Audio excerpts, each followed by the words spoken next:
Good morning, students. My name is Sunil Kumar and I am teach you political science. And this is the topic from 11th class political science and from first chapter, from first book. Book name is Constitution at Work. For this chapter, there are some videos already have given to you. So you see them and study with proper manner. Now I am start the next topic. This topic from the first chapter, and chapter name is Constitution, why and how, and what are the necessaries of the Constitution we have already seen in this chapter. Now we discuss about the inheritance of the nationalist movement. You know very well, India have a long history for movement or for freedom struggle. India ने जो है आज़ादी जो है वो लड़कर हासिल की थी, चाहे हमने किसी से भी जो है लड़ाई की हो या कैसे भी किया हो, हमने जो है वो एक लंबा जो है हमारा एक हिस्ट्री रही है कि जिसमें हम जो है आज़ादी के लिए लड़ रहे हैं। अब देखिए, आज़ाद जब हमारा देश हुआ था उससे पहले हमारे देश के अंदर बहुत सारे फ्रीडम फाइटर्स हुए थे जिन्होंने डिफरेंट टाइप की जो है अपने ऑर्गेनाइजेशन बना लिए थे, अपनी पार्टीज़ बना ली थी, और सबसे जो इम्पोर्टेंट पार्टी रही थी वो थी कांग्रेस पार्टी। और अपने कॉन्स्टिट्यूट असेंबली जब अपने पढ़ा था, इसके अंदर पीछे जो अपने वीडियो थे उसमें आपने देखा होगा कि कॉन्स्टिट्यूट असेंबली के अंदर मोस्टली जो मेंबर्स थे, यानी कि नियर अबाउट 82% जो मेंबर थे वो कहाँ से थे, वो कांग्रेस पार्टी से थे। यानी कि वो लोग जो लोगों के बीच में रहते थे, लोगों से मिलते जुलते थे, या लोग उनको अच्छे तरीके से जानते थे, पसंद करते थे, जैसे पंडित जवाहरलाल नेहरू, सरदार वल्लभ भाई पटेल, भीमराव अंबेडकर, मौलाना अबुल कलाम आज़ाद, ऐसे बहुत सारे नाम आपको देखने को मिलेंगे। और ये वही सारे लोग जो थे वो कांग्रेस पार्टी से रिलेटेड थे, और इन सब ने मिलकर जो है वो हमारे देश का क्या लिखा था, कॉन्स्टिट्यूशन लिखा था। और इन्हीं मेंबर्स ने जो है कॉन्स्टिट्यूट असेंबली जो है वो बनाई थी।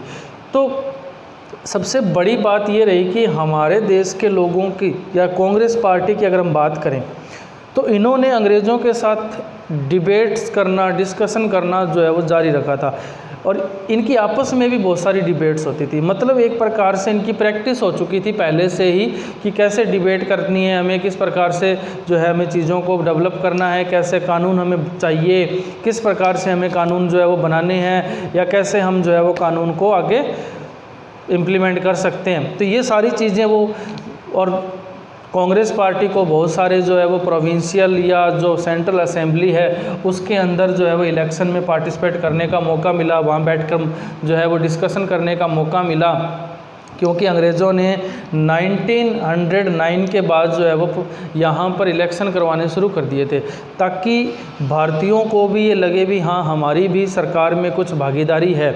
इसलिए उन्होंने पार्टी बनवाई और ऐसी पार्टियों को जो है वो इलेक्शन में पार्टिसिपेट करने का मौका दिया, ताकि भारतीय जो है वो ये आज़ादी वाली जो बात है, ये आज़ादी लेने के लिए जो ये लोग ऐसे मूवमेंट वगैरह कर रहे हैं इसको छोड़ दें, कि उनको ये लगे भी हाँ कोई बात नहीं, हमें जब अधिकार है वो हमें मिले हुए हैं तो हम आज़ादी की क्या ज़रूरत है, भी हम भी इनके साथ मिलकर जो है वो सरकार चला रहे हैं। तो इस वजह से तो इसका सबसे बड़ा बेनिफिट जो है वो हमारे लीडर्स को मिला, क्योंकि वो तौर तरीके सीख गए थे कि एक सरकार कैसे काम करती है, रूल्स कैसे बनाए जाते हैं, किसी भी कंट्री को चलाने के लिए क्या क्या रूल्स की ज़रूरत होती है और कैसे उनको इम्प्लीमेंट किया जा सकता है, कैसे उनको ऑपरेट किया जा सकता है, ठीक है। और वो रूल्स बनाने के लिए क्या चीज़ें हमें चाहिए, या कैसे डिबेट डिस्कशन जो है वो हो सकते हैं। तो पर्टिकुलरली हर चीज़ का नॉलेज उनको जो है वो ऐसी चीज़ों से, ऐसे डिस्कशन से, ऐसे डिबेट से वो मिल रहा था। तो ये, और उसके अलावा ये लोग जो है ये भी जानते थे, समझते थे कि हमारे देश के लोगों की क्या एस्पायरेशंस है, यानी कि एक आम आदमी क्या सोचता है।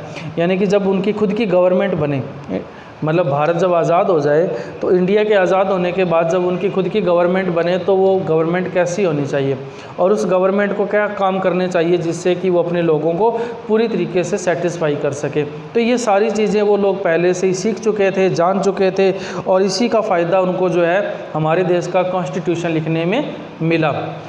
तो बहुत सारी ऐसी बातें जो है मैंने आपको बताई है, ये सारी चीज़ें ये एक प्रकार से उनको लेजेसी या एक विरासत के रूप में जो है वो हमारे जो नेशनलिस्ट जो मूवमेंट हुए थे उन मूवमेंट से उनको मिला था। मतलब सिंपल सी बात है। उसके बाद देखिए पंडित जवाहरलाल नेहरू जब देश के फर्स्ट प्राइम मिनिस्टर बने थे और कॉन्स्टिट्यूट असेंबली के अंदर भी उनको एक लीडर के रूप में जो है वो माना गया था, तब उन्होंने कॉन्स्टिट्यूट असेंबली के सामने 13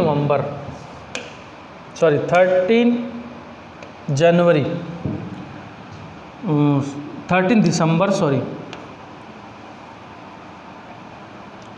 बार बार कंफ्यूज हो रहा हूँ मैं 13 दिसंबर 1946 को जो है जो असेंबली थी उस असेंबली के सामने ऑब्जेक्टिव रिसोल्यूशन जो है ये रखे थे। ऑब्जेक्टिव रिसोल्यूशन का क्या मेन फोकस था, क्या उन्होंने बातें बताई थी। देखिए ऑब्जेक्टिव रिसोल्यूशन में पंडित जवाहरलाल नेहरू ने ये बताया था कि हमारे देश का संविधान जो है वो कैसा बनेगा, यानी कि इंडियन कॉन्स्टिट्यूशन कैसा होगा। तो हम यहाँ पर कुछ मेन ऑब्जेक्टिव जो रिसोल्यूशंस है उनको जो है वो डिस्कस करते हैं। India as an independent sovereign republic, मतलब भारत एक आज़ाद खुद की सत्ता वाला और गणतंत्र होगा। गणतंत्र मतलब लोग सत्ता चलाएंगे, शासन चलाएंगे, ठीक है। इंडिपेंडेंट का मतलब समझते हो, सोवेरियन का मतलब होता है अपनी खुद की सरकार का, जिसकी खुद की सरकार हो। रिपब्लिक मतलब उनके लोगों के द्वारा बनाई गई सरकार। ये ऑब्जेक्टिव रिसोल्यूशन का पहला और मेन पॉइंट था। भी पंडित जवाहरलाल नेहरू ने ये बात डिक्लेयर कर दी थी कि कोई भी विदेशी हमारी सरकार में नहीं होगा, हमारे देश के लोग मिलकर सरकार बनाएंगे और वही उसे चलाएंगे और वही हमारे देश के लिए क्या करेंगे, कुछ रूल और रेगुलेशन जो भी हमें बनाने हैं वो बनाएंगे। इसके अलावा India shall be a union of erstwhile British Indian territories, Indian states and other parts outside British India and Indian states as are willing to be made to be a part of the union. Bharat एक union होगा जिसके अंदर British India और Indian जो princely states है वो और जो अदर पार्ट्स जो कभी ब्रिटिश के अंडर में थे वो सारे उसके हिस्से होंगे, उसके पार्ट होंगे। मतलब भारत के टुकड़े नहीं होंगे बल्कि वो सभी एक ही देश के हिस्से माने जाएंगे, उनको एक ही देश में शामिल किया जाएगा। अगला है territories forming the union shall be autonomous units and exercise all powers and function of the government and administration except those assigned to or vested in the union। मतलब इंडियन यूनियन जो होगी उसके अंदर सभी टेरिटरीज जो है वो अलग अलग रहेंगी, बनाया जाएगा। मतलब इंडियन यूनियन को ऐसा बनाया जाएगा जिसमें कि अलग अलग स्टेट्स होंगे और उन स्टेट्स से मिलके पूरा इंडिया बनेगा और उन स्टेट्स के अंदर जो गवर्नमेंट चलेगी वो खुद के डिसीज़न लेने के लिए पूरी तरीके से इंडिपेंडेंट होंगी। मतलब उनके ऊपर सेंट्रल गवर्नमेंट का कोई ज़्यादा प्रेशर नहीं रहेगा। All powers and authority of sovereign and independent India and its constitution shall flow from the people. मतलब जितनी भी चीज़ें हैं, जितनी भी पावर है, सब किसके हाथ में रहेंगी, लोगों के हाथ में रहेगी। लोग जिसे चाहेंगे वो सरकार बनाने का मौका देंगे, जिसे चाहे उसे सरकार से हटा देंगे। मतलब ये लोगों के हाथ में होगा, उनकी पसंद के लोग सरकार में जाएंगे, सरकार बनाएंगे। All people of India shall be guaranteed and secured social economic and political justice, equality of status and opportunities and equality before law and fundamental freedoms of speech, expression, belief, faith, worship, vocation, association and action subject to law and public morality. मतलब भारत के लोगों के पास इतनी सारी चीज़ें होंगी, उनको हर चीज़ की गारंटी दी जाएगी कि उनके साथ किसी प्रकार का कोई डिस्क्रिमिनेशन नहीं होगा, कोई भेदभाव नहीं होगा, सब कुछ उनके साथ अच्छा होगा। उनको फंडामेंटल राइट्स मिलेंगे, उनको हर काम के लिए जो है पूरी की पूरी आज़ादी होगी, पूरी छूट होगी। वो कोई भी जो है उनके ऊपर किसी प्रकार की कोई पाबंदियाँ जो है वो नहीं लगाई जाएगी, जो पाबंदियाँ ब्रिटिश रूल के दौरान थी उनके ऊपर। मतलब उनको अच्छे तरीके से जो है वो शासन चलाने का, अपने जीवन जीने का, अपनी लाइफ जीने का उनको राइट होगा। ये सारी की सारी चीज़ें ऑब्जेक्टिव रिसोल्यूशन में किसने क्लियर की थी? पंडित जवाहरलाल नेहरू ने की थी, क्योंकि पंडित जवाहरलाल नेहरू ने ही इसे जो है वो कॉन्स्टिट्यूट असेंबली के सामने रखा था। ये स्पीच में जो है उन्होंने पढ़ा था और सारे लोगों ने इसे बिना किसी बहस के इसे जो है वो मान लिया गया। कुछ चेंजेस करने की बात हुई थी लेकिन मान लिया गया था। The minorities, backward and tribal areas, depressed and other backward classes shall be provided adequate safeguard। मतलब इन लोगों को सेफ रखा जाएगा, उनको प्रोटेक्शन दी जाएगी। चाहे माइनॉरिटीज़ की बात करें, माइनॉरिटीज़ के अंदर यहाँ पे सबसे ज़्यादा फोकस उनका था मुस्लिम्स के ऊपर, क्योंकि देश जो है ना हमारा उस टाइम दो पार्ट में बंट गया था। मुस्लिम और हिंदुओं की वजह से ये सब हुआ था। तो मुसलमान जो है वो पाकिस्तान जाना चाहते थे और हिंदू इंडिया में रहना चाहते थे। तो लेकिन कुछ मुसलमान ऐसे थे जो इंडिया छोड़कर नहीं जाना चाहते थे, मतलब वो वहीं रहना चाहते थे। तो जो मुसलमान इंडिया में रह गए थे उनकी सेफ्टी का ध्यान रखना है हमें, उनको माइनॉरिटीज़ में माना गया था। बैकवर्ड क्लासेज, ट्राइबल जो जंगलों में रहते हैं उनके लिए, और जो डिप्रेस्ड क्लासेज हैं उन सब के लिए, जो यानी कि ऐसे लोग जो दबे कुचले हैं, अभी उनका डेवलप नहीं हुआ है, ऐसे लोगों को भी हमें आगे लाना है, उनका भी प्रोटेक्शन करना है, चाहे वो किसी भी जाति, किसी भी धर्म का हो। आगे देखिए, the territorial integrity of the republic and its sovereign rights on land, sea and air shall be mentioned according to justice and law of civilized nation। मतलब पूरे देश को एक रिपब्लिक माना जाएगा और कानून ऐसे बनेंगे जो सभी लोगों के लिए एक समान होंगे, मतलब वहाँ पे कोई किसी प्रकार का भेदभाव नहीं होगा। The land would make full and willing contribution to the promotion of world peace and welfare of mankind। मतलब भारत का ये रहेगा कि हर किसी को भी जो है तरीके से, अच्छे तरीके से जो है उनको आगे बढ़ने का मौका मिले, कहीं पे भी कोई भी प्रॉब्लम ना आए। अब आता है इंस्टीट्यूशनल अरेंजमेंट्स, मतलब किस प्रकार से अलग अलग इंस्टीट्यूशन जो है वो बना के चीज़ों को जो है वो सिक्योर किया गया था। तो आप देखिए भारत की जो गवर्नमेंट है, ठीक है, भारत इंडियन गवर्नमेंट जो है ना उसको 3 पार्ट में बांटा गया है। अलग अलग है वैसे तो, स्टेट गवर्नमेंट, यूनियन गवर्नमेंट है, फिर स्टेट गवर्नमेंट है, फिर लोकल गवर्नमेंट। अब बात करें यूनियन गवर्नमेंट की, तो यूनियन गवर्नमेंट भी 3 पार्ट में बंटी हुई है। और वो कौन कौन सी है? वो है, पहला है उसका पार्ट जो है वो आता है एग्जीक्यूटिव, लेजिस्लेचर, और तीसरा पार्ट है इसका जुडिशरी। तो ये कुछ अरेंजमेंट्स है जो स्टेट किसी भी गवर्नमेंट को, और यही चीज़ें आपको सेंट्रल गवर्नमेंट में भी मिलेंगी और स्टेट गवर्नमेंट में मिलेगी। मतलब 2 लेवल की गवर्नमेंट में आपको एग्जीक्यूटिव का मतलब होता है कार्यपालिका जो काम करेगी, गवर्नमेंट का वो पार्ट जो काम करता है, और गवर्नमेंट का कौन सा पार्ट करते हैं? जो मिनिस्टर्स होते हैं, जो मिनिस्टर्स होते हैं ना वो एग्जीक्यूटिव में आते हैं। लेजिस्लेचर में क्या आते हैं? सभी मेंबर्स, चाहे वो किसी भी पार्टी का हो, सारे मेंबर जो है वो इसमें आते हैं। और जुडिशरी में आपको पता ही है कोर्ट वगैरह आता है, कोर्ट, चाहे वो हाई कोर्ट हो, चाहे सुप्रीम कोर्ट हो, चाहे लोकल लेवल का कोर्ट हो, सारे के सारे इसके अंदर आते हैं। तो देश के अंदर जो है वो सिस्टमेटिकली तरीके से चीज़ों को चलाने के लिए देश के अंदर ये कुछ इंस्टीट्यूट्स बनाए गए थे, कुछ ये ऑर्गेनाइजेशन जो है वो सेटअप किए गए थे, ताकि गवर्नमेंट, चाहे स्टेट गवर्नमेंट हो, चाहे सेंट्रल गवर्नमेंट हो, सबको जो है वो बिना किसी प्रॉब्लम के आगे आकर चलने का उनको जो है मौका मिले और वो स्मूथली जो है वो चलती रहे। तो इस प्रकार से सरकार जो है वो चलाने में इनकी बड़ी हेल्प रहती है भाई। अब आता है provision adopted from constitution of different countries. ये बहुत इंपॉर्टेंट है बेटे, इसको ध्यान से पढ़ेंगे। देखिए बहुत सारी चीज़ें ऐसी है जो हमने दूसरी कंट्रीज़ से भी अडॉप्ट की है। अब वो कौन कौन सी चीज़ें हैं उनको हम जो है 1 बाय 1 पढ़ेंगे। सबसे पहले यहाँ पे देखिए ब्रिटिश कॉन्स्टिट्यूशन से हमें क्या मिला है। 1 नंबर पे आप देखोगे ब्रिटिश कॉन्स्टिट्यूशन जो है वो उससे हमने क्या चीज़ जो है वो अडॉप्ट की है। पहला है फर्स्ट पास्ट द पोस्ट, पहले नंबर पे फर्स्ट पास्ट द पोस्ट, इसका मीनिंग क्या होता है? देखिए हमारे देश में इलेक्शन होते हैं और आप देखते हो कि इलेक्शन जीतने वाले कई तो है वो लाखों वोटों से जीतते हैं और कई ऐसे होते हैं जो सिर्फ एक वोट से भी जीतते हैं। तो मतलब सिंपल सी बात है, जैसे मान लो किसी पर्टिकुलर सीट पे 10 कैंडिडेट खड़े हुए हैं, तो उन 10 कैंडिडेट में जितने भी वोट है वो सारे बटेंगे, लेकिन जिसको वोट ज़्यादा मिलेंगे वो क्या माना जाएगा? विनर माना जाएगा। उसी सिस्टम को क्या कहा जाता है? First past the post. और ये प्रोविज़न हमने कहाँ से लिया है? ब्रिटिश कॉन्स्टिट्यूशन से लिया।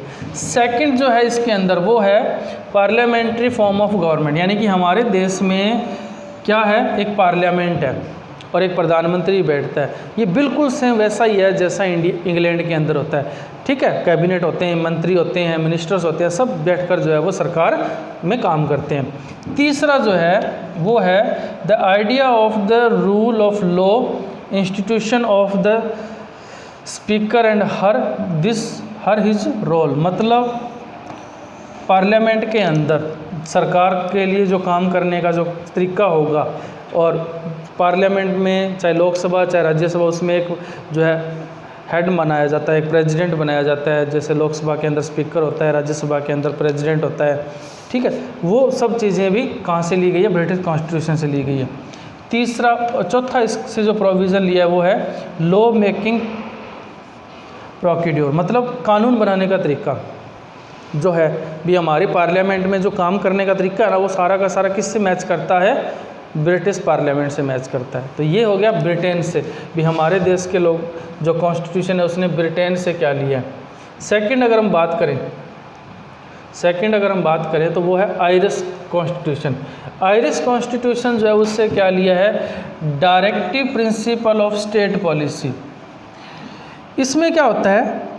स्टेट का नाम दिया है, मतलब स्टेट गवर्नमेंट को जो है कुछ स्पेशल पावर्स जो है वो मिलती है इसकी वजह से, और इसको रिप्रेजेंट करने का काम कौन करता है? सेंट्रल गवर्नमेंट में राज्यसभा जो है वो इसे जो है रिप्रेजेंट करता है स्टेट गवर्नमेंट को। तो आयरिश कॉन्स्टिट्यूशन जो है वो हमें क्या देता है? Directive principle of state policy. Fundamental का जो हमारे फंडामेंटल राइट का जो चैप्टर है उसके अंदर डायरेक्टिव प्रिंसिपल जो है वो बढ़िया तरीके से समझाए हुए हैं, उसको देखेंगे। नेक्स्ट आता है फ्रेंच कॉन्स्टिट्यूशन।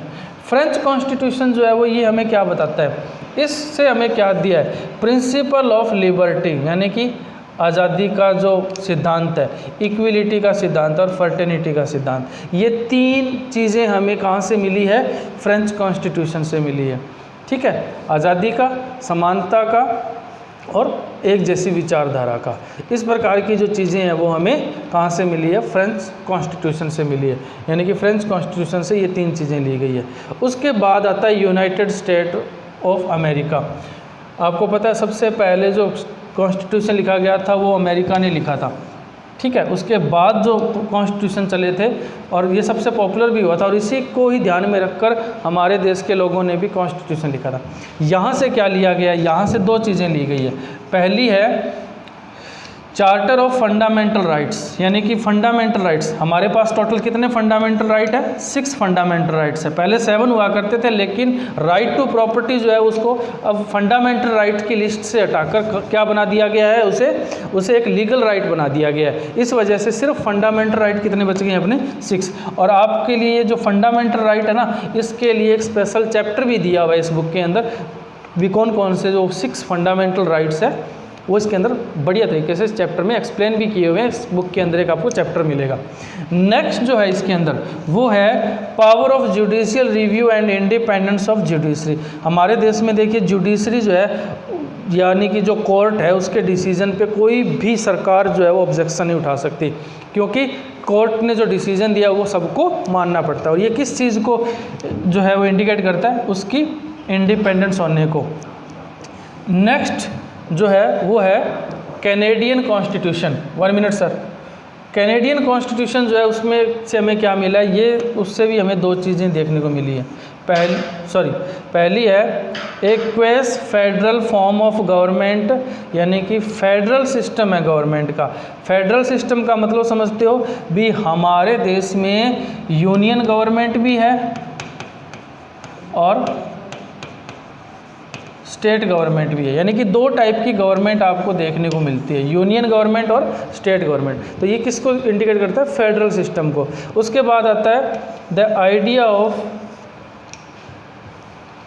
रेजिडाइल पावर, मतलब पावर का जो सिस्टम है वो कैसे मतलब बंटेगा या कैसे आगे चलेगा, उसको जो है वो डिस्क्राइब किया गया। तो इस प्रकार से ये कुछ प्रोविज़न्स है जो अलग अलग जो है कॉन्स्टिट्यूशन से लिए गए हैं। तो इस प्रकार से हमने देखा कि ये जो हमारा देश का जो कॉन्स्टिट्यूशन है वो कैसे बना और उसको किस तरीके से बनाया गया, उसके क्या फंक्शंस हैं, किस प्रकार से वो काम करता है और हमारे देश के लिए वो कितना बेनिफिशियल है और लोग उसको क्यों फॉलो करते हैं, क्यों उसकी उस पर जो उनका विश्वास है वो इतना है, ठीक है, वो सब क्यों है और किसने बनाया था, ये सारी चीज़ें हमने इस चैप्टर के थ्रू जो है वो समझने की कोशिश की थी। तो ये जो अपना वीडियो था इस चैप्टर का लास्ट वीडियो था।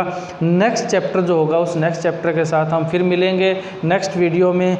आप इस चैप्टर के जो रिलेटेड जितने मैंने 5 वीडियो बनाई हैं और इन 5 वीडियोज़ को देखिए, समझिए और जो है आप चैप्टर को अच्छे तरीके से समझोगे, देखोगे तो आपको अच्छा लगेगा। नेक्स्ट वीडियो में हम किसी नए चैप्टर के साथ फिर मिलेंगे। तब तक के लिए thanks, have a nice day.